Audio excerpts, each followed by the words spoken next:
Lady with tampon भाई क्या है, स्टाफ ऑरियस है और ये उसकी टॉक्सिक शॉक सिंड्रोम है और उसकी पहली प्रेजेंटेशन स्किन जो स्क्वामेशन होती है। Which of the following cause direct vascular injury in the septic shock, तो वो हमारे पास है TNF। Most important response in the hypotensive shock, तो सबसे पहले इंपॉर्टेंट, अगर इंपॉर्टेंट का वर्ड यूज़ कर लें तो हमारे पास सबसे पहली ऑप्शन हमारे पास बैरो रिसेप्टर की होनी चाहिए, ठीक है। और पोटेंट के बारे में पूछे तो हमारे पास CNS इस्केमिक रिस्पॉन्स है, और अगर बैरो रिसेप्टर की ऑप्शन नहीं होगी तो हम फिर CNS इस्केमिक रिस्पॉन्स को ही चूज़ करेंगे, ठीक है।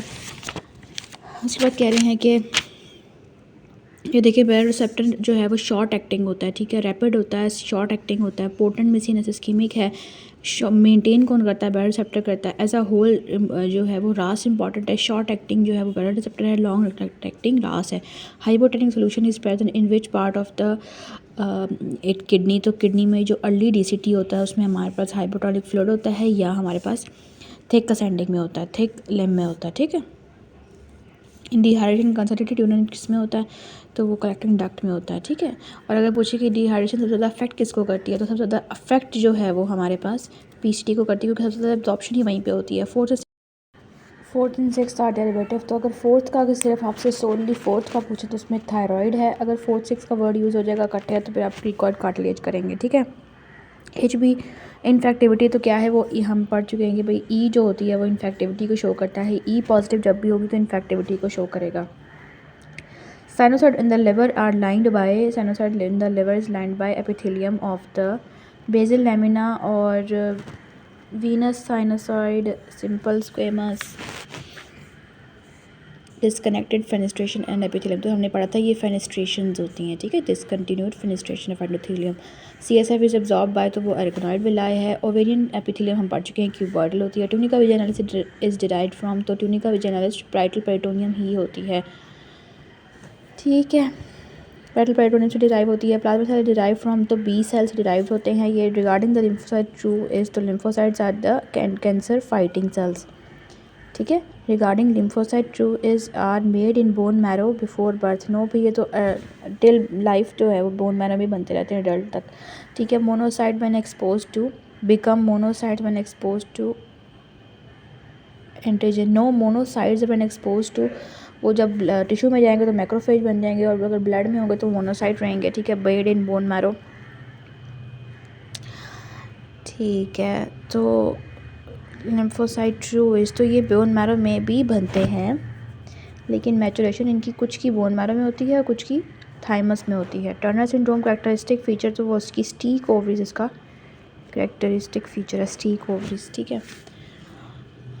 इन ल्यूकीमिया द आई इन्वॉल्वमेंट, तो हम पढ़ चुके हैं कि आई इन्वॉल्वमेंट होती थी, ये जो है वो ALL में होती है ना, आई और सीनस इन्वॉल्वमेंट, तो 80% होती है इसमें। Student are sitting in the stool visualising the slide microscope, professor suddenly asked you to sitting on which bone, तो वो क्या है, शिल टिब्रोस्टी पे बैठे हुए हो आप। वो अच्छा, प्राइमरी ग्रेविडा है presented with 4 hour -2 station ultrasound show dead hydrocephaly. अच्छा -2 क्या था, हमने पढ़ा था ना, 0 जो है वो इशियल स्पाइन है स्टेशन, और जो +4 था वो हमारे पास इशियल टिब्रोस्टी था, और +-4 जो होता है वो हमारे पास प्यूबिक सिम्फोसिस के पास होता है, ठीक है। तो इसका मतलब है बच्चा अभी ऊपर ही है, तो इसका क्या है, एंटीरियर फ्रंट से आप ड्रेन करते हैं। Oxygen in the blood is which HB is 50% saturated, तो हमने पढ़ा था कि 50% सैचुरेटेड में से जब 50% होती है तो उसमें हाफ होती है, 25 होती है, ठीक है। और जब 75 होती है तो उसमें 75 में 40 mmHg है, ठीक है। 75 में 40 mmHg, 100 में 100 है। Patient with jugular lymph node biopsy effect after the he developed numbness of the ear lobe, पे ये क्या गैट्रोडिकुलर नर्व आपने उसकी ख़राब कर दी है। बॉय है, नेक रिजिडिटी है। ये CSF शोज़ लो ग्लूकोज, ठीक है, लो ग्लूकोज शो कर रहा है और हाई प्रोटीन शो कर रहा है। डायग्नोसिस, तो जब लो प्रोटीन और हाई ग्लूकोज, तो सबसे पहले आपने बैक्टीरिया के बारे में सोचना होता है, ठीक है। अब उसने आपको दे दी हैं बैक्टीरिया, इसमें से आप देखें उसने क्या किया आपके साथ, उसने आपके साथ क्या किया, उसने आपको लो ग्लूकोज और हाई प्रोटीन दे के सारे बैक्टीरिया, ये भी बैक्टीरिया, ये भी बैक्टीरिया, ये भी बैक्टीरिया, ये भी बैक्टीरिया, और एक ही वायरस है इसमें सिर्फ, बाकी सारे बैक्टीरिया दे दिए। तो अब आप इसको डिफ्रेंशिएट कैसे करेंगे, अब आप इसको डिफ्रेंशिएट करेंगे 3 years की एज पे, 3 years की एज पे बच्चे को डिफ्रेंशिएट करेंगे। तो ये हमने पढ़ा था, ये हमने न्यूरो में पढ़ा था कि भाई 0 to 6 months को हमने याद करना है स्ट्रेप्टोकोकस से। ठीक है, इसको हमने याद किया था बेल से ना, beta Streptococcus, E for E. coli and L for Listeria. फिर अपने 6 मंथ से 6 ईयर्स को हमने याद किया था शिन से। ठीक है, स्ट्रेप्टोकोकस नमूनी है, एच इन्फ्लुएंजा है और 7 निसीरिया है। 6 ईयर्स से 60 ईयर्स वाले को हमने याद किया था एस एन से, स्ट्रेप्टोकोकस नमूनी और निसीरिया मेनिंजाइटिस। और अबव 40 ईयर वाले को भी हमने दोबारा से उसके अंदर एस एच एन डाल दो आप, क्योंकि 60 ईयर्स हो गया तो इसकी एज ज़्यादा हो गई है, तो इसकी इम्यूनिटी कम हो गई है, तो आपने इसमें एक और बंदा दोबारा से एक और बैक्टीरिया ऐड कर दिया। तो अब 3 ईयर्स का बच्चा किधर फॉल कर रहा है, बच्चा शिन में फॉल कर रहा है, उसमें आ गया है स्ट्रेप्टोकोकस नमूनी। हम इसमें से चूज़ करेंगे streptococcus pneumoniae. What is the following is locally malignant tumour. तो हमारे पास एम्बाइलोब्लास्टोमा जो है वो लोकली मेलिग्नेंट ट्यूमर है। ठीक है,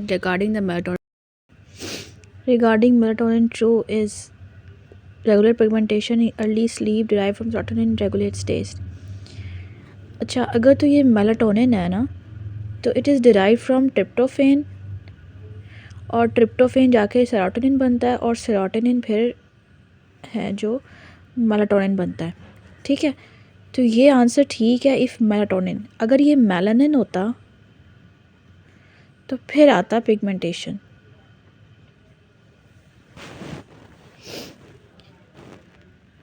अंडर को abdominal surgery 10 years now she is diagnose. अगर ये आंसर का कोई आप लोगों को समझ आया तो ठीक है, वरना मुझे कमेंट में बताएं कि ये आंसर आपको क्या समझ आया, क्योंकि मेलाटोनिन जो है वो तो उसका तो कोई ताल्लुक नहीं है पिगमेंटेशन से, मेलानिन का ताल्लुक है। इन्होंने वर्ड हो सकता है यहाँ पे मेलानिन हो जिसकी वजह से पिगमेंटेशन को सेलेक्ट किया हुआ है। She is diagnose with hepatocellular carcinoma thought to be caused by hepatitis B. It is DNA RNA viruses are oncogene which of the following. इसका हम पढ़ चुके हैं भाई, इसका आंसर टी सेल ल्यूकीमिया वाला ना, टी सेल ल्यूकीमिया, क्योंकि वो पूछ रहा है कि भाई RNA वायरस कौन से जो हैं वो कॉज करते हैं ल्यूकीमिया, तो उसमें से T cell leukaemia causing virus है जो। अच्छा, कार्डियोलॉजिस्ट उसने relationship between MI in 1200 man in age 50 to 70, activity level 24 hours proceeding the heart attack. Activity level was classified as heavy exertion, moderate, mild exertion. The result were heavy exertion 50%, moderate exertion 35% and mild exertion 55%। अच्छा, percentages आ गई है ना, तो हम पढ़ चुके हैं कि पाई चार्ट जो होता है वो परसेंटेजेस का होता है। Pie chart, P for pie, P for percentage. In a study 40% women have HRT, 20% have not HRT। Best way to represent such study is तो पाई चार्ट, वही है, परसेंटेजेस शो की हुई है ना, तो pie chart. Lady having haematological disease admitted for 2 weeks develops dyspnea, many area of infarction on X-ray after develop pulmonary hypertension due to। अच्छा, ये जब आ जाता है ना कि मैनी एरिया इन्फाक्शन, तो ये होते हैं छोटे छोटे स्मॉल पल्मोनरी एम्बोलिज्म्स। तो ठीक है, रिकरेंट प्रीवियस पल्मोनरी एम्बोलिज्म जब छोटे छोटे जब होते हैं ना वो, तो फिर वो पल्मोनरी हाइपरटेंशन में कन्वर्ट हो जाते हैं, क्योंकि आपका ब्लड वहाँ से सही से फ्लो नहीं हो पाता, क्योंकि वहाँ पे छोटे छोटे एम्बोलस बने होते हैं। विच of the following is the white muscle. तो गैस्ट्रोनीमियस पढ़ चुके हैं, और रेड मसल जो था वो सोलियस था। ठीक है, मायोफिब्रिल जिसमें ज़्यादा नहीं होते ना वो होता है।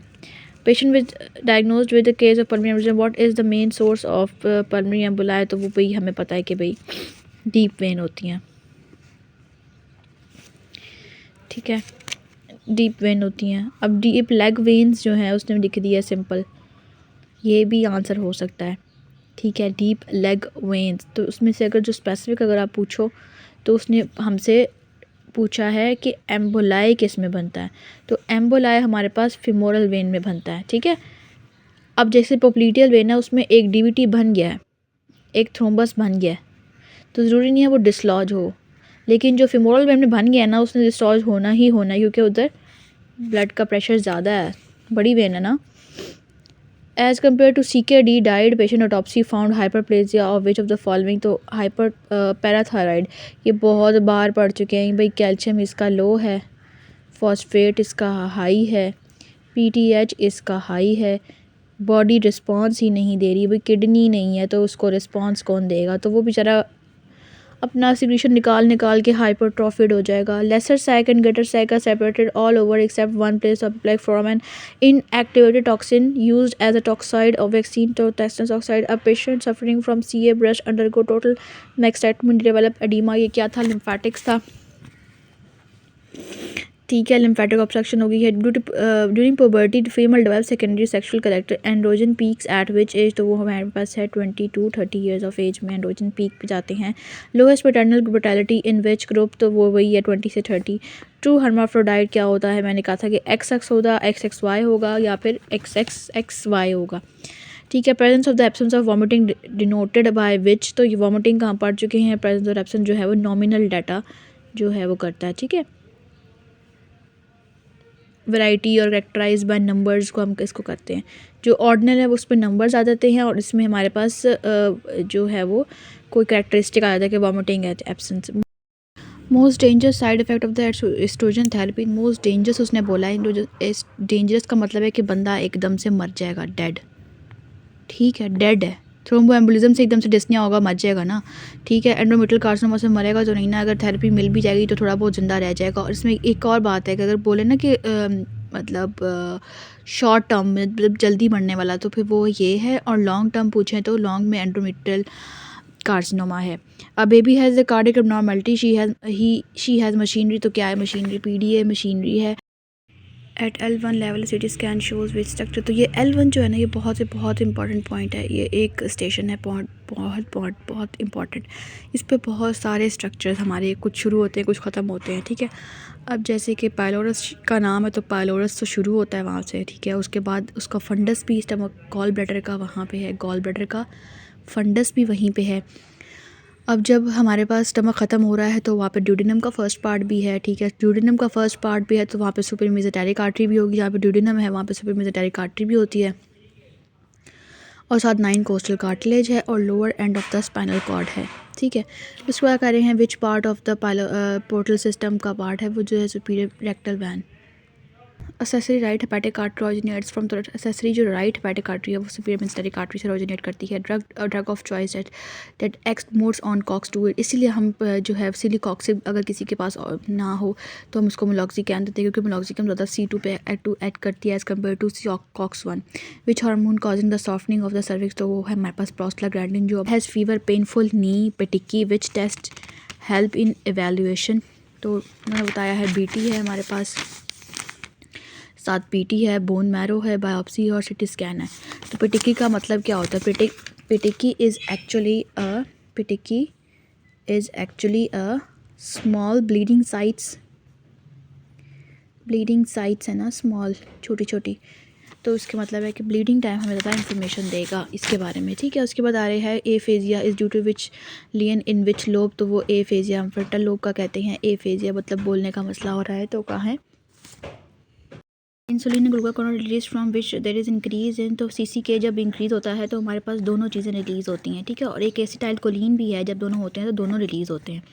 ठीक है, ये दोनों कॉमन चीज़ें याद रखनी है। दोनों को डिक्रीज़ करता है। कैटेकोलामिन जो है वो इंसुलिन को डिक्रीज़ करता है। Increase glucagon, increase glucose, increase insulin and decrease glucagon. Post glandular sympathetic fibres, तो वो है norepinephrine. Post glandular sympathetic fibres are part of all spinal nerves. ठीक है, all post sympathetic ganglion fibres are present in all spinal nerve सब में होता है। Pre ganglionic present in thoracolumbar और post in all spinal nerve. ठीक है, pre जो होती है सिर्फ थोरैकोलम्बर में है और बाकी जो है वो सारों में है।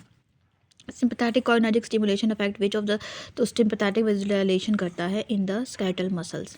Which of the following is occur due to the sympathetic stimulation, तो वो है ब्रोकोडाइलेशन।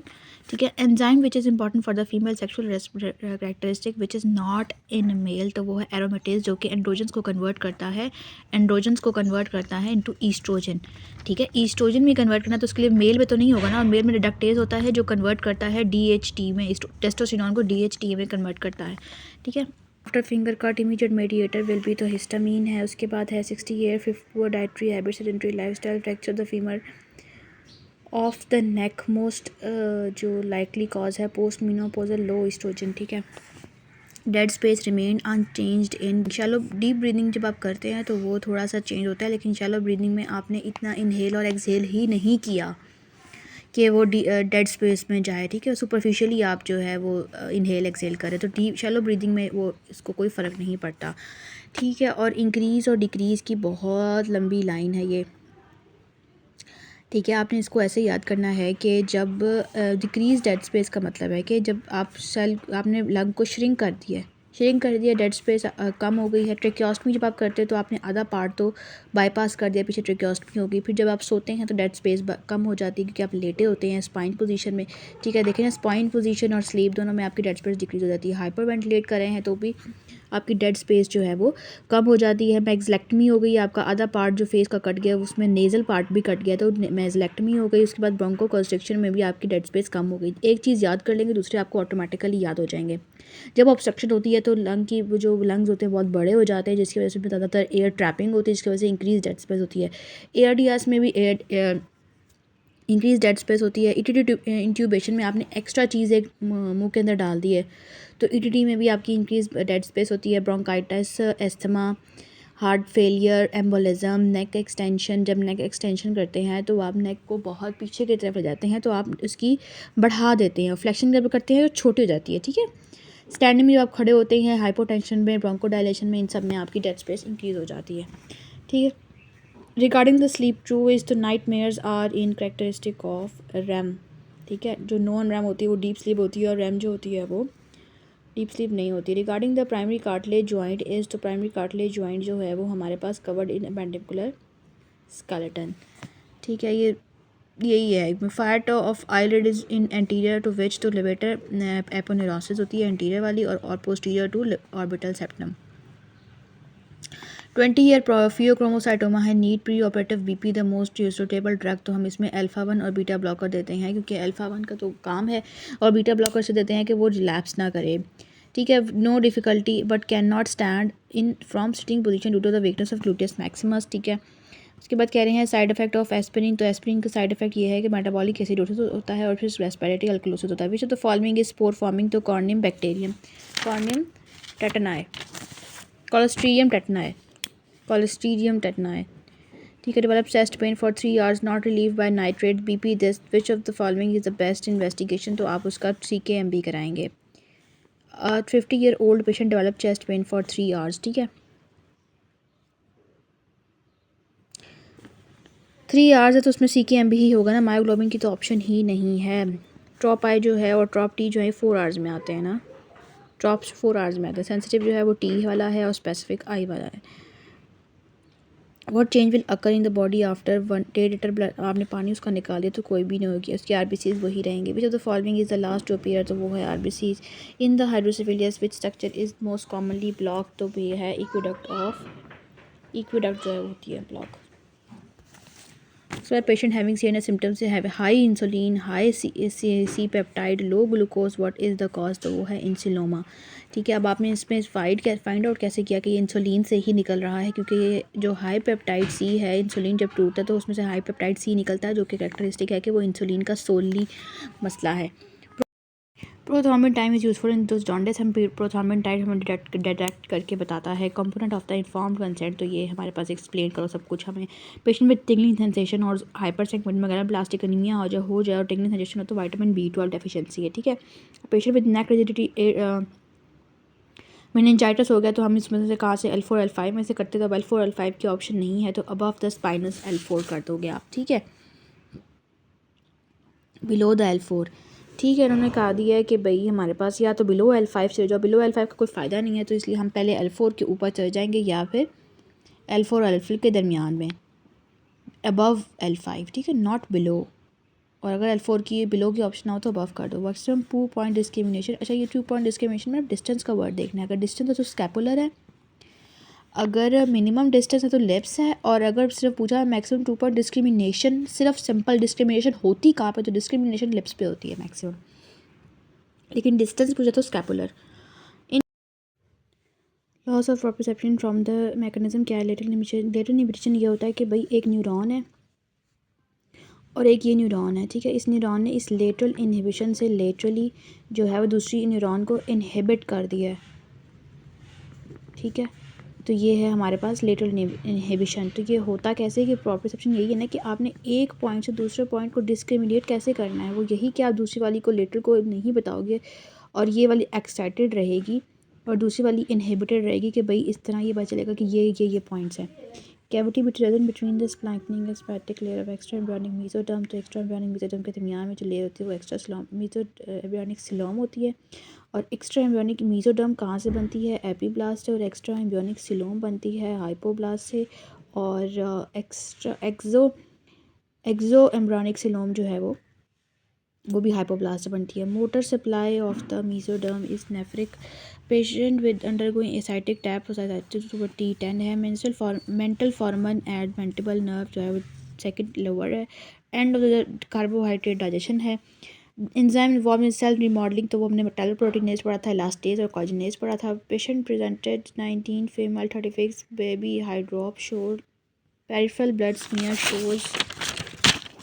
तो पेरिफेरल ब्लड के पास क्या है भाई? न्यूक्लिएटेड आरबीसीज एरिथ्रोसाइट्स मार्क इनोसाइट पीरोसाइकोसिस, ये सारा कुछ क्या है भाई? ये थैलेसीमिया का है ना पार्ट।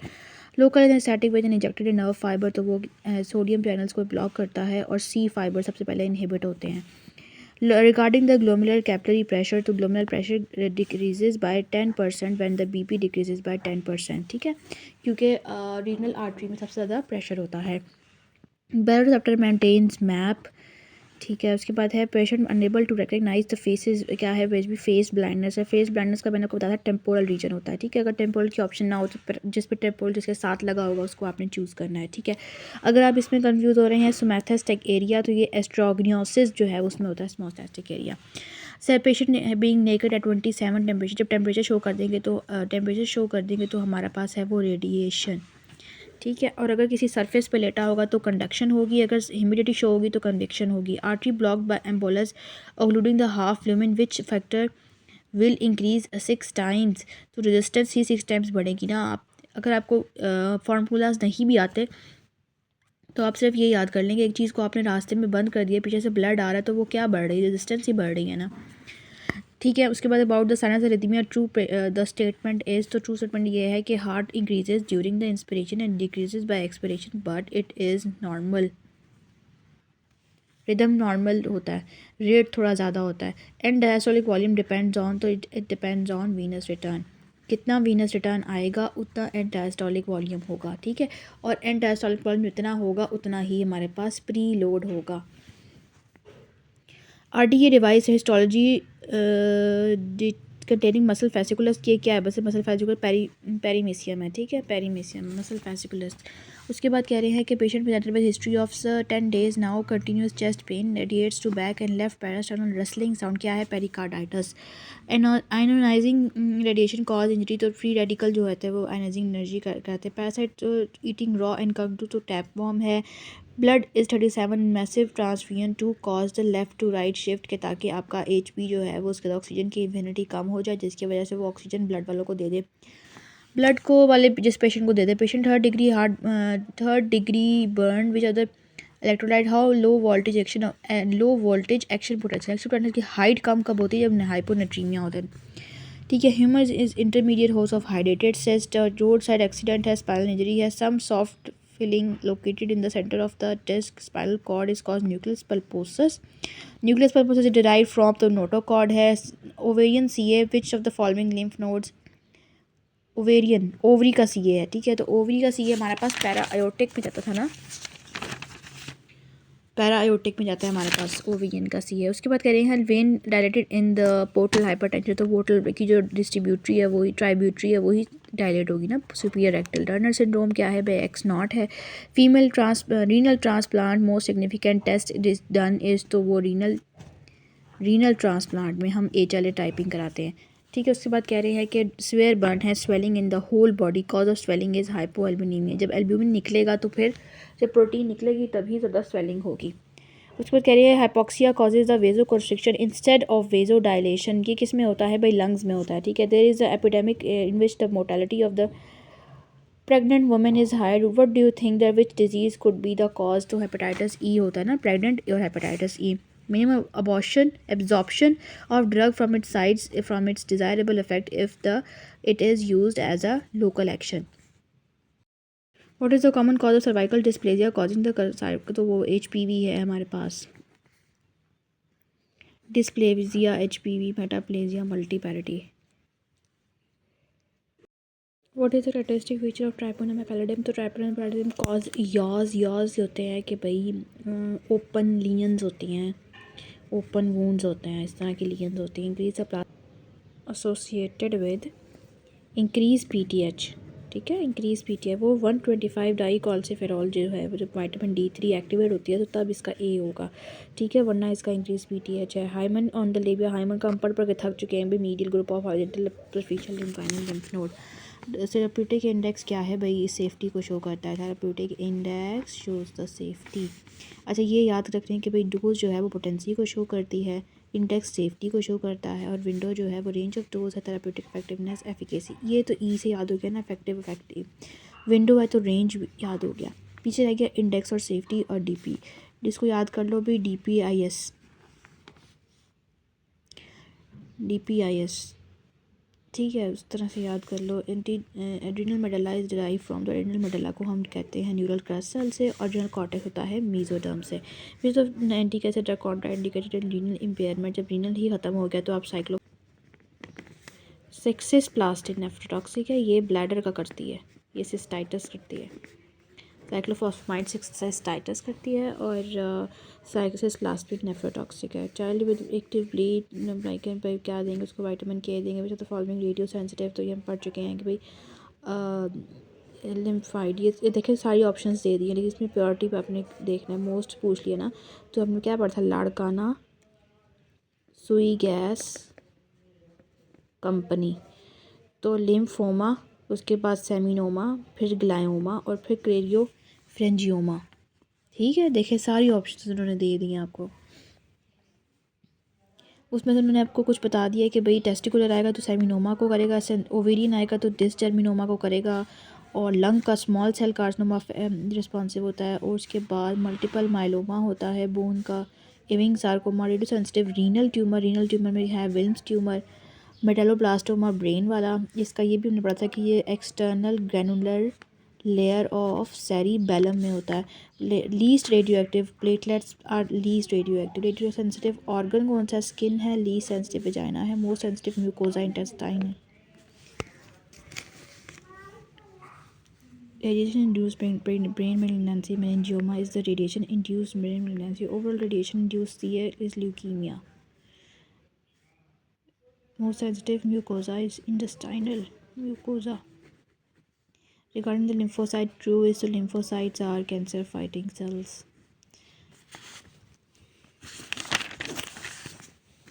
उसे वो कह रहे हैं a man with RTA got the head injury उसको हो गई है, तो अब क्या होगा, तो is to be stitched 10 inches wound laceration, which anesthetic agent will be best suturing the wound, तो 25% 2% लिग्नोकेन, ठीक है, 2% लिग्नोकेन ही यूज़ करते हैं ना आप लोग लोकल में। कुछ भी नहीं आता तो ये तो याद ही है ना। Body cavity divide into ventral and the dorsal, which of the following is the dorsal, तो क्रेनियल हमारे पास डॉर्सल है, क्रेनियल और स्पाइनल कैविटी हमारे पास डॉर्सल है, और वेंट्रल आगे वाली जो thoracic abdominal pelvic cavity are the ventral. Which of the following same separate for glycolysis और ग्लूकोनियोजेनेसिस, तो यूडीपी ग्लूकोनियोजेनेसिस का है, ये भी ग्लूकोनियोजेनेसिस का है। अब जो फ्रुक्टोज 6 फॉस्फेट है ना, ये HMP शंट में भी यूज़ होता है, ग्लूकोनियोजेनेसिस में भी यूज़ होता है, ठीक है। तो इस तरह के भी MCQs आ सकते हैं। तो सबस्ट्रेट है ना, एटलीस्ट आपको उनको सही से आप लोग देख लें। डायरिया हो गया है, infusion given in increase ECF decrease ICF, तो जब भी हम हाइपरटॉनिक देंगे तो वो उससे ECF बढ़ेगा। कैसे बढ़ेगा कि भाई पहले जो आप दोगे तो वो सबसे पहले जाएगा, आपने जो है इन्फ्यूजन दे दी, हाइपरटॉनिक इन्फ्यूजन दे दी, जब आपने हाइपरटॉनिक इन्फ्यूजन ECF में दी तो ये जो ICF अपना सारा फ्लूइड है वो इसको दे देगा, तो इसका वॉल्यूम बढ़ जाएगा, ठीक है। Spermiogenesis takes place in how many days, तो वो होती है 60 से 75 डेज़, कहीं ऐसे वैल्यूज़ लिखी हुई है, ठीक है। ये 64 days. Calculation of the embryonic age is important if LMP is 15/11, today is 5/15/2, तो हमने ये कैसे कैलकुलेट करनी है, तो सबसे पहले हम डेज़ कैलकुलेट करेंगे कि डेज़ कितने हैं। 15 ये 30 हो गए, और ये 30 और 30 कितने हो गए, 92 डेज़ हो गए। ठीक है, अब ये 92 डेज़ है, इनमें से आपने डेज़ देखे ना, 92 डेज़ है, उसमें से मेंस्ट्रुअल साइकिल भी उसके अंदर है, फिर ओव्यूलेशन डे को काउंट करना, ओव्यूलेशन डेज़ के बाद 14 दिन के बाद ही कंसीव होता है ना, उस कंसीव के बाद 6 दिन आपने कंसेप्शन के ऐड करने हैं। तो टोटल आपने 92 में से आपने 20 डेज़ ये निकाल दिए। इन 20 डेज़ को निकालने के बाद अब आपने जो है वो इनको वीक्स पे कन्वर्ट करना है, और वीक्स पे कैसे कन्वर्ट करते हैं, 72 को 7 से डिवाइड कर दो तो वही 10 आ गया। तो इसका आंसर 10 है। Of 20 women new nets getting tetanus 19। अच्छा, 20 में से 19 ने टेटनस नहीं लिया, उसमें से 40 ने and 40 whose baby did not take tetanus. ठीक है, 40 को टेटनस नहीं हुआ और 19 ने टेटनस टॉक्साइड वैक्सीन नहीं ली। ठीक है, उसमें से 30 जो है उन्होंने वैक्सीन जो है वो ले लिया है। ठीक है, इसको सॉल्व करने के 2-3 तरीके लोगों ने बताए हुए हैं।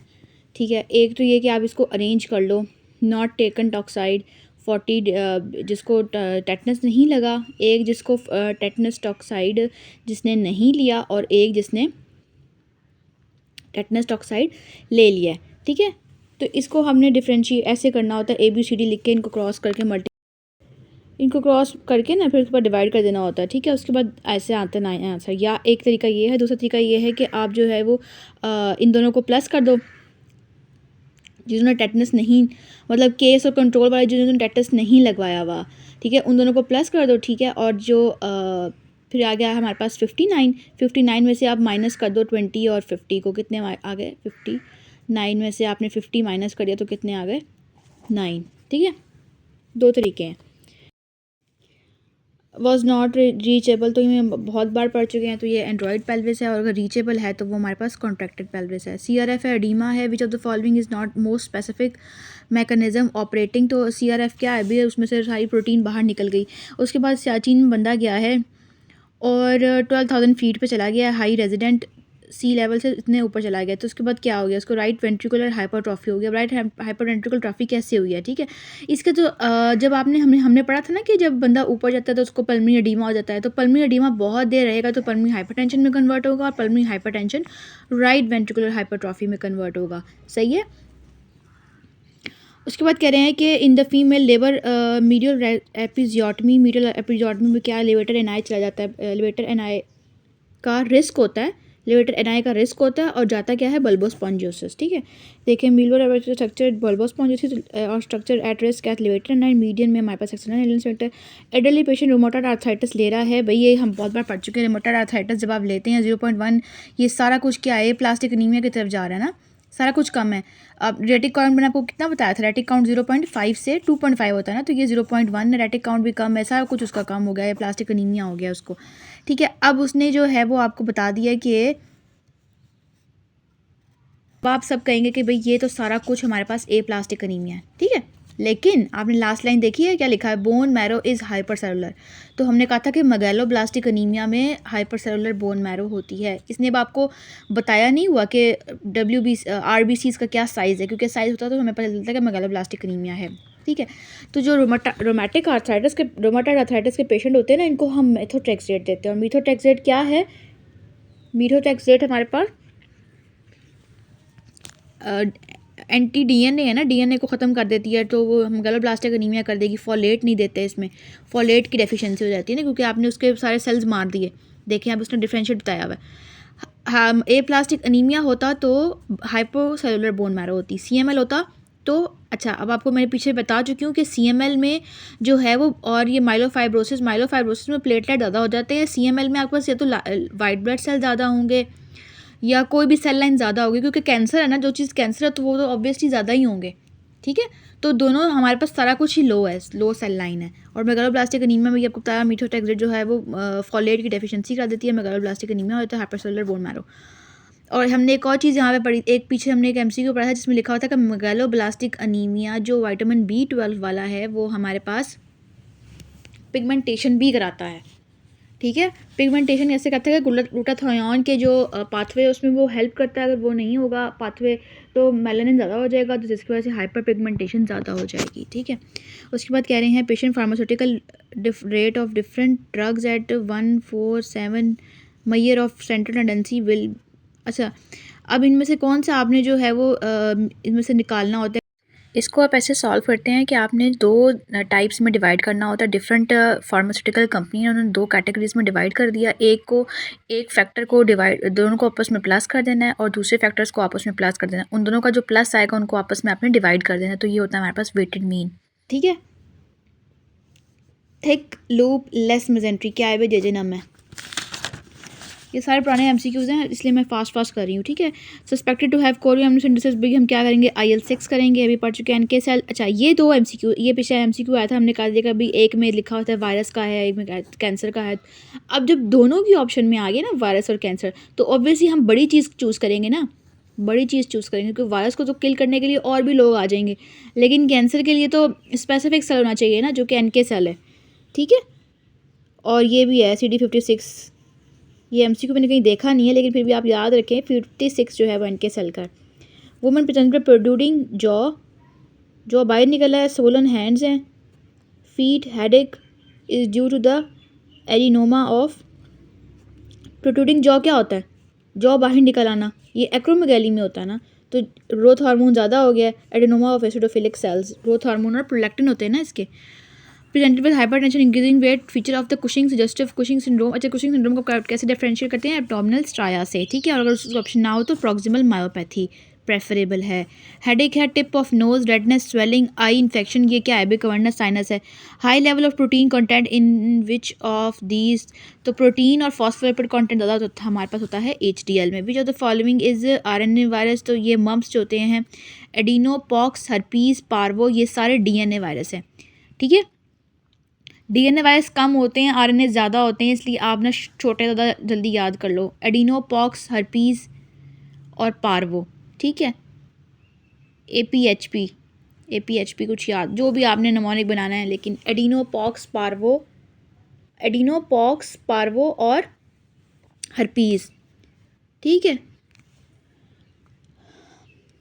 वर्कर ये हमारे पास वो होते हैं DNA वायरस होते हैं, और ये पीछे मम्स है, मम्स हमारे पास RNA वायरस है। निकल मेटल, अच्छा निकल को आपको याद कराया था ना, N से याद रखें, N नेज़ल और N फॉर निकल। तो निकल हमारे पास कराता है लंग कैंसर, उसमें अब निकल में L भी है और N भी है, तो नोज़ का कैंसर भी कर रहा है और लंग कैंसर भी कर रहा है। अगर लंग कैंसर और नोज़ कैंसर दोनों आ जाएं तो हमें पता है कि मोस्ट कॉमन लंग कैंसर है ना, मोस्ट कॉमन क्या है, लंग कैंसर है। पहले पे कौन है, फीमेल में ब्रेस्ट कैंसर, मेल्स में प्रोस्टेट कैंसर, और दोनों में lung cancer. Lung cancer also caused by निकल, क्रोमियम, बेरिलियम, सिलिका। अच्छा अब ना ये मसला है कि आजकल इन्होंने MCQs में ना काफ़ी चीज़ें चेंज करना शुरू कर दी हैं, तो अब आप इसको ये ऐसे भी याद कर लें, इनमें से कोई मटेरियल दे देंगे और पूछेंगे भाई ये क्या कॉज कर रहा है। ठीक है। तो आपको कुछ भी समझ ना आ रहा हो तो आपने लंग कैंसर के बारे में इसलिए सोचना है क्योंकि सेकंड मोस्ट कॉमन है। ठीक है। निकल, क्रोमियम, बेजिलस, सिलिका, ये तो हम पढ़ चुके हैं कि भाई सिलिका कॉज करता है, लेकिन पीछे ब्रिलियम और क्रोमियम और निकल, ये हमारे पास 3 नए हैं। NCB से याद कर लो, NCB। सिलिका का तो पता है हमें, NCB जो होते हैं नहीं, बैटमैन होते हैं, उनको NCB कहते हैं ना, तो बस NCB से याद कर लो। TB हो गई, comes to fever, cough, noisy breathing, bleeding, difficulty swallowing, now complaint of retropharyngeal abscess, वो कहाँ भी जाएगी, प्रीवर्टिबल फेशिया में। अच्छा इसको याद ऐसे करना है कि फेरिंग्स पीछे की तरफ होता है तो पीछे इन्वेट करेगा ना वर्टिब्रा की तरफ। T11 और T12 भाई ये तो स्प्लीन है। How to differentiate IDA from thalassaemia, ये भी मैं आपको पढ़ा चुकी हूँ। HbA2, ये अनीमिया के जो लेक्चर था उसमें मैंने आपको अच्छे से बताया हुआ है कि भाई इनको डिफरेंशिएट आपने HbA2 के लेवल पे करना है। ठीक है। और थैलेसीमिया जो माइनर होता है उसमें HbA2 होता है और मेजर में HbF का लेवल ज़्यादा होते हैं। एरोटिक का डायलिटेशन है भाई, ये क्या है, मार्फन सिंड्रोम होगी। ठीक है। उसके बाद कह रहे हैं कि PS से अप टू 20, अच्छा PS का लेवल 12 होता है ना, बचपन में पढ़ते आ रहे हैं कि PS का लेवल 12 होता है। PS से ज़्यादा हो गया भाई कैंसर है ना, कौन सा, प्रोस्टेट का कैंसर है। अब ये प्रोस्टेट का कैंसर कैसे फैलता है भाई, वर्टिब्रल वीनस प्लेक्सस से फैलता है। अच्छा ये चीज़ ना याद रखिएगा, BPH जो है वो मीडियन लोब ट्रांजिशनल जोन, इसको याद करने का कोई तो तरीका होगा ना। BMT, BMT इसको ऐसे याद कर लो या इसको ऐसे याद कर लो। सी ए प्रोस्टेट है ना, सी ए प्रोस्टेट है तो C A cancer of prostate and P for peripheral zone, peripheral zone posterior lobe. ठीक है, सी ए प्रोस्टेट, उसको याद कैसे करना है, उसमें प्रोस्टेट है, सी ए का प्रोस्टेट है तो उसको याद कर लो भी पेरिफेरल लोब और पोस्टीरियर लोब। ठीक है, पेरिफेरल जोन और पोस्टीरियर लोब। अब जो बी पी एच उसको हमने याद से याद किया है बी एम टी। ठीक है, B P H median lobe और transitional zone. Parturition regression by कौन लाइजोसोम है, organism oxidation of glucose into carbon dioxide organelle generates energy, energy energy energy कौन है भाई, माइटोकॉन्ड्रिया। ठीक है, supplement dietary after dry mouth bone hypostasis, ये क्या है भाई, vitamin A. Painful genitalia occur in तो ये है हीमोफिलस ज़रूची। अच्छा ये तो सिर्फ 3 है ना, बाकी आपने सब याद कर ले कि बाकी सब पेनलेस है, तो इसको आप याद कर ले कि basic disease genital herpes type 2 और कॉन्क्रोइड जो है वो हमारे पास पेनफुल होते हैं। ठीक है, हर्पीज़ तो हमें बहुत पता है कि भाई हर्पीज़ के पेशेंट भी आपके पास आते होंगे, उनको बहुत पेनफुल होता है ये। ठीक है, तो हर्पीज़ तो हमें पता चल गया कि भाई पेनफुल है। पीछे रह गया ये कॉन्क्रोइड और हीमोफिलस, इसको अब आप जैसे मर्ज़ी याद कर लें, जी सी बी, बी जी सी, सी बी सी, क्या जैसे भी याद करना है आपने। ठीक है, सी बी जी। जेनिटल हर्पीज़ तो आपको कंफर्म हो गया ना, वो तो बाहर निकल गया। पीछे रह गया कॉन्क्रोइड और बेसेट डिजीज़। अब इसको आपने याद करना है किसी तरह से, सी बी याद कर लो, बी सी याद कर लो, जैसे मर्जी याद कर लो। हीमोफिलस डेलुची, कॉन्क्रोइड और बेसेट डिजीज़। चीज़ें हमेशा बार बार याद करने से बैठेंगी। प्रोटीन सिंथेसिस पढ़ा है ना आपने, प्रोटीन सिंथेसिस क्या है, जब आपकी लॉन्ग टर्म मेमोरी बनती है तब न्यू प्रोटीन्स बनती हैं, ये भी एक MCQ है।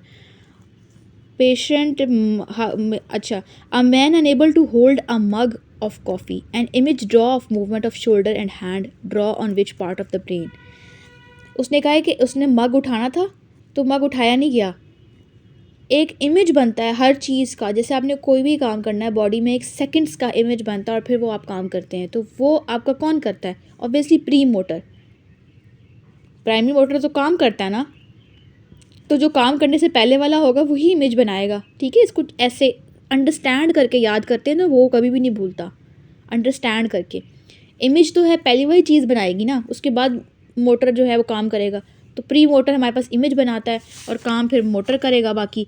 TPN पे आपने क्या भाई, अच्छा TPN हम बहुत बार पढ़ चुके हैं पीछे, कि ग्लाइसीमिया कराता है, हाइपर ग्लाइसीमिया कराता है। ठीक है, अब इसमें आपने एक और बात याद रखनी है कि अगर तो डायबिटीज़ मेलाइटस अनकंट्रोल्ड आएगा तो वो प्रेफरेबल है, अगर वो नहीं आएगा तो हम फिर लिवर डिजीज़ करेंगे और उसके बाद फिर नॉर्मल DM की तरफ जाएंगे। अब उसने DM दे दिया है आपको अंदर साथ, लेकिन लिवर डिजीज़ भी दे दी है। तो सबसे पहले अनकंट्रोल डायबिटीज़ आएगा, क्योंकि हाइपरग्लाइसीमिया कर रहा है, हमने उसको नहीं देना, उसका पहले ही ख़राब है जो शुगर लेवल्स हैं। उसके बाद लिवर को कहेंगे लिवर तो काम ही नहीं कर रहा। ठीक है, लिवर का क्या मतलब है, लिवर काम नहीं कर रहा, कोई चीज़ एब्जॉर्ब ही नहीं होगी बॉडी में, कुछ भी नहीं चलेगा, प्रोटीन सारा कुछ जो अभी दे रहे हो आप, कुछ जो भी आप दे रहे हो वो एब्जॉर्ब तो होना नहीं है, बाहर निकल जाना है। ठीक है, तो लिवर में काम नहीं हो रहा, लिवर में काम नहीं हो रहा। ओके, लिवर में तो पहले ही आपके मसले चल रहे हैं, आपने उसको जो है वो एक डाइट दे दी है जो उसकी टॉक्सिसिटी कर देगी। ठीक है, लिवर में जाके टॉक्सिसिटी कर देगी, इसलिए हम लिवर डिजीज़ में नहीं देते। उसके बाद कह रहा है पेशेंट को प्रॉक्सिमल फीवर है, ड्यूरेशन बाई 36, फैल्सीपैरम है, फीमेल विद द 46 एंड 45 ये गोनोरल डिसटेंसेस, इसका डिफरेंशियल है। ठीक है, आप कहेंगे भाई शॉर्ट स्ट्रक्चर क्यों नहीं, क्योंकि शॉर्ट स्ट्रक्चर से उन्होंने प्रोमिनेंट सिमिनियन क्रीज भी तो लिखी हुई है ना, वो तो हमारे पास ट्राइसोमी 21 है, वो तो नहीं आती। वेब नेक अकेला लिख लिया है, तो वेब नेक तो दुनिया के काफ़ी डिजीज़ में होता है, तो उसका जो डिस्टिंग्विशिंग फैक्टर है, एसोसिएटेड फीचर, हमने वही चूज़ करना होता है हमेशा, वो है gonadal dysgenesis. Healthy person sympathetic activities increase due to blood flow to the muscles. ठीक है, ओके। उसके बाद कह रहे हैं कि कोल्ड एयर जद्दा से आया है, बक्कल म्यूकोजा। मैंने आपको क्या कहा था, हर्पीज़ को आपने कैसे याद करना है, जो हर्पीज़ सिम्प्लेक्स वायरस टाइप 1 है ना, उसको आपने याद करना था लेबिया, आँखों को, मुंह को, नाक को, लिप्स को लेबिया करता है 1 वाला, 2 वाला जेनेटेलिया को इन्वॉल्व करता था। Wheat whole source of vitamin B1 की सोर्स है wheat.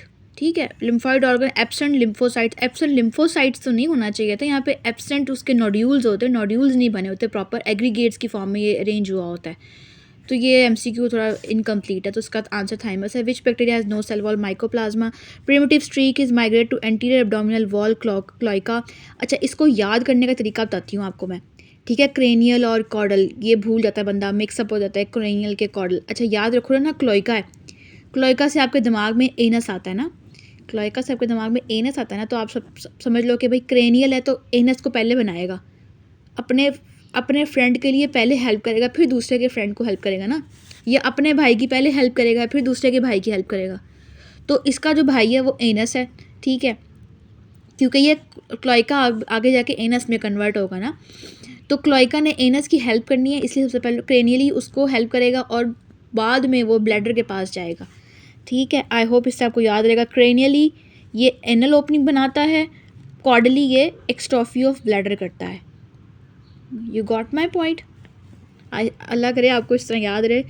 Stroke volume will decrease by, तो स्ट्रोक वॉल्यूम, अच्छा आपने एंड डायस्टोलिक वॉल्यूम का पढ़ा होगा कि भाई एंड डायस्टोलिक वॉल्यूम क्या है, कि पूरा का पूरा आपका वेंट्रिकल भर गया, पूरा भर गया, अब उसमें से जो बाहर निकलना है, हार्ट ने बीट करना है और जो बाहर निकलेगा इन यूनिट टाइम, वो हमारे पास स्ट्रोक वॉल्यूम है। तो स्ट्रोक वॉल्यूम, आपके पास पीछे पानी नहीं है किसी चीज़ में, ग्लास में आपके पास पानी नहीं है, तो आप बाहर किसी को क्या पानी पिलाएंगे, ठीक है। तो ग्लास को पहले भरेंगे फिर पानी पिलाएंगे ना, तो पहले एंडायस्टोलिक वॉल्यूम होगा तो स्ट्रोक वॉल्यूम होगा, एंडायस्टोलिक वॉल्यूम डिक्रीज़ हो गया, स्ट्रोक वॉल्यूम डिक्रीज़ हो गया।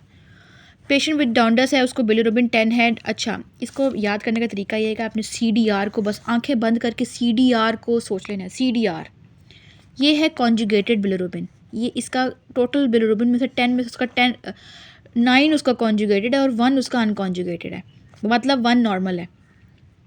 हमने याद कर लिया कि CDR है, CDR for conjugated, D for Dubin, R for Rotor, ठीक है। ये हो गए हमारे पास 3 हमने याद कर लिए। पीछे रह गया हमारे पास ये C जो है ना, इससे आपने कॉन्जुगेटेड भी याद करना है और इससे आपने कोलिडोकोलिथिएसिस भी याद करना है, ठीक है।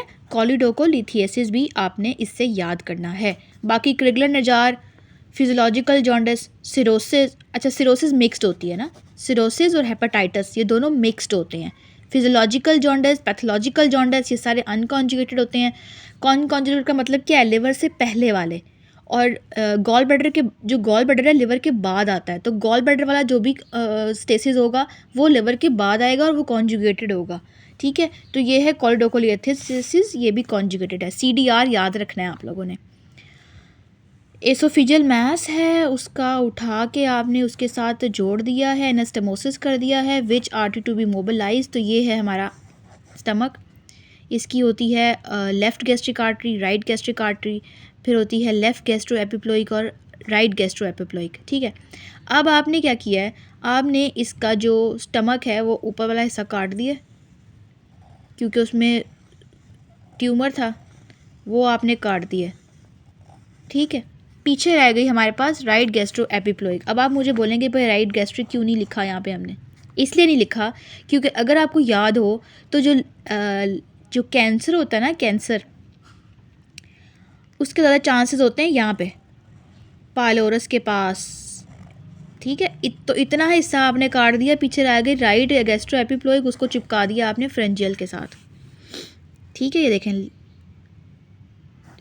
और आप पहले लिखा हुआ आगे से प्रोडक्टिनोमा है, एडेनोमा, ग्रोथ ऑफ एंटीरियर क्या था भाई, एंटीरियर के ऑप्टिक नर्व थी, गर्ड हो गया है, वेलवेटी है, कोलमनर एपिथेलियम, गर्ड और कोलमनर और वेलवेटी क्या है, बैरेट एसोफेगस, ठीक है।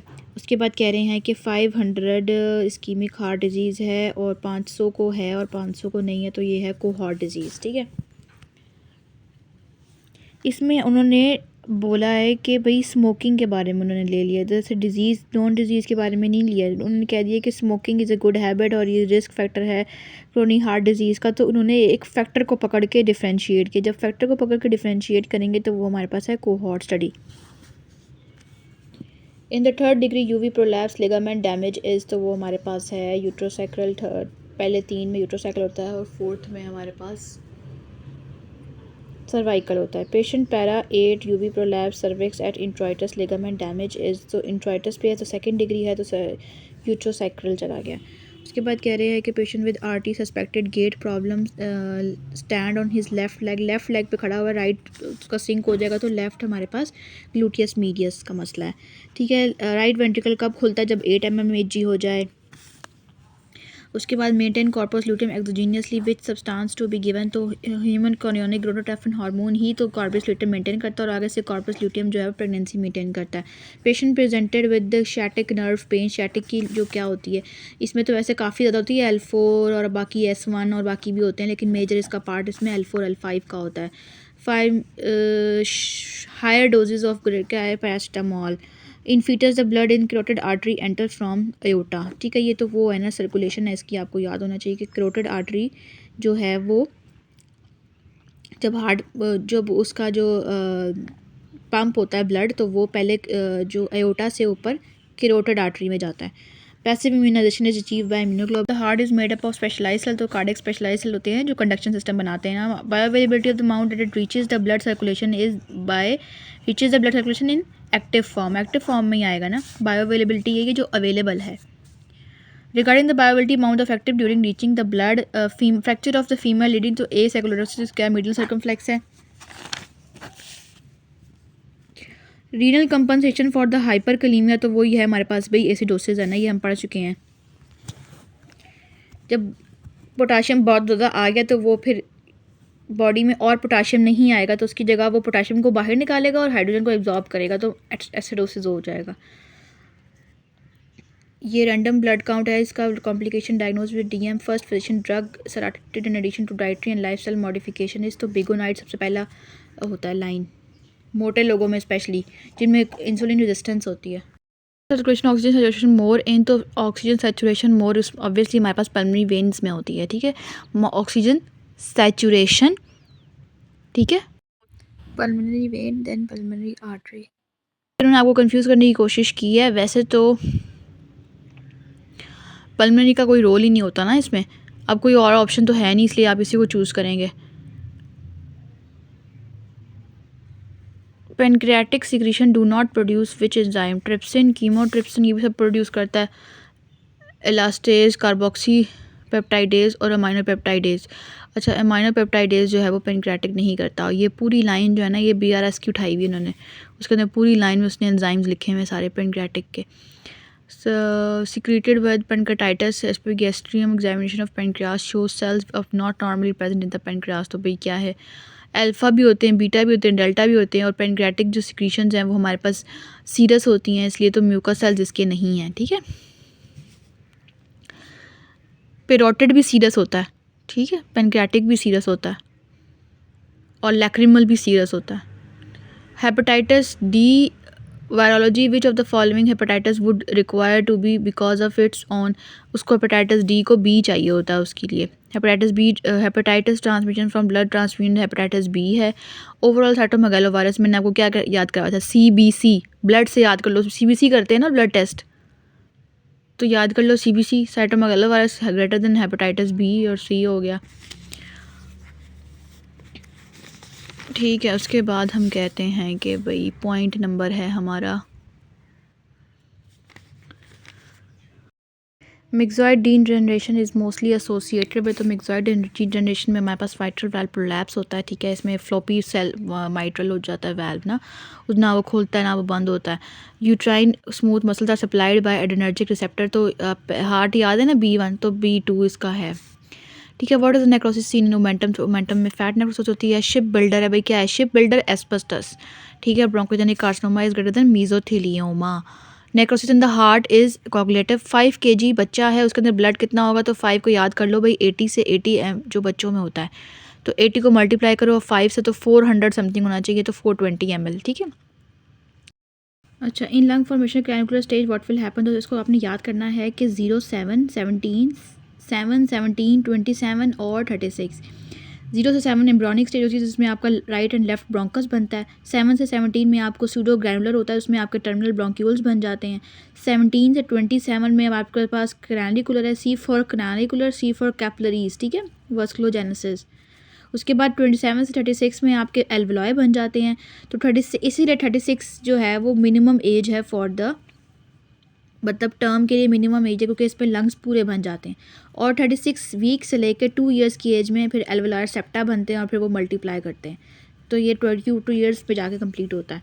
A patient with well differentiated squamous cell carcinoma lung histology will show which of the following. तो हमारे पास केराटिन पर्ल्स जो होते हैं ना, वो स्क्वेमस सेल कार्सिनोमा का डिस्टिंग्विशिंग फैक्टर है। बाकी जो है वो कैंसर की चीज़ें हैं, ये देखें कैंसर की, उसमें उसने आपको स्क्वेमस सेल कार्सिनोमा क्यों बोला है? जब उसने आपको सिर्फ कैंसर का ही बोलना था तो फिर उसे अकेला कैंसर बोलता आपको। वो तीनों चीज़ें हमने कैंसर की, चारों चीज़ें हमने कैंसर की पढ़ा दी हैं। और केराटिन पर्ल्स जो है वो स्क्वेमस सेल कार्सिनोमा का डिफ्रेंशिएशन फैक्टर है। C7 पे उसने गन शॉट मार दी है भाई। बिलो द लियन क्या होगा? तो बिलो द लियन हमारे पास कॉन्ट्रालेटरल होगा और अबव द लियन हमारे पास इप्सिलेटरल होगा, ठीक है। पेनफुल लेग अर्सल होवल जोवल बॉडी, भाई क्या है ओवल जोवल बॉडी? हमारे पास स्प्लीन, सिकल सेल एनीमिया, ठीक है। और एक होती है हैंड्स बॉडीज़, वो हमारे पास G6 PD में होती हैं।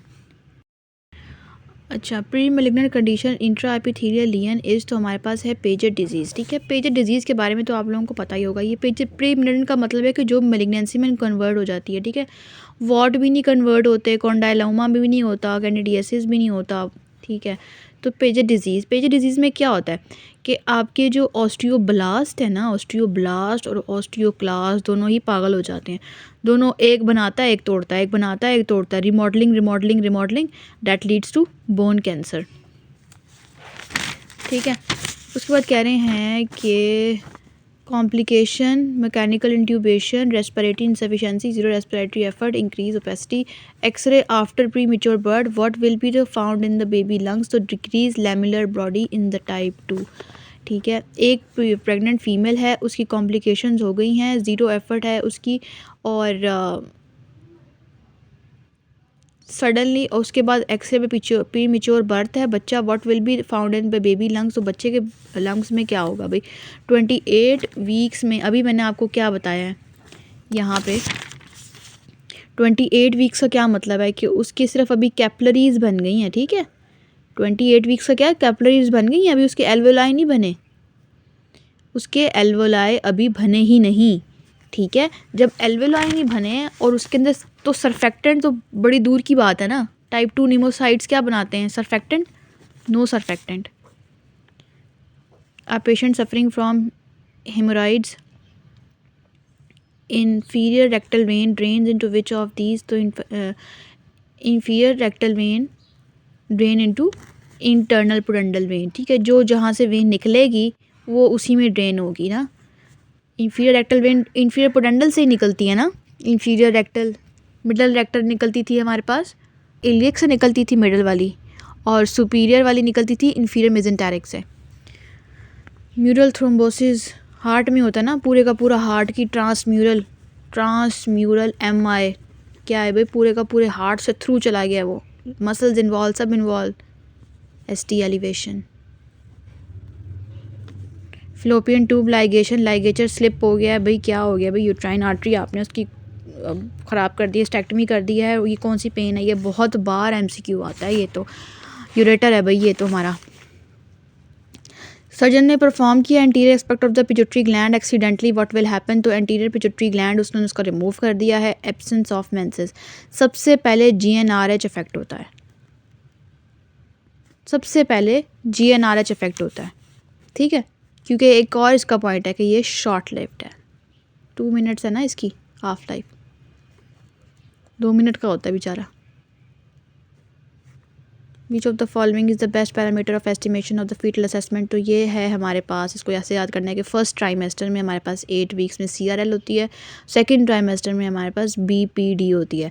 अब आप मुझे बोलेंगे कि भाई E क्यों नहीं है, तो अगर आप लोगों ने गायनी में काम किया हो तो आप लोगों को पता होगा कि जितना अच्छा बच्चे का स्टेटस हमें शुरू में पता चलता है, उतना अच्छा स्टेटस हमें बाद में नहीं पता चलता। जब बच्चे का पानी एमनियोटिक फ्लूइड बढ़ना शुरू हो जाता है तो वो हमें सही से असेस नहीं देने देता, बच्चे की मूवमेंट भी शुरू हो जाती है बहुत ज़्यादा, तो कभी बच्चा किसी साइड पे लेटा हुआ है तो कभी किसी साइड पे लेटा हुआ है।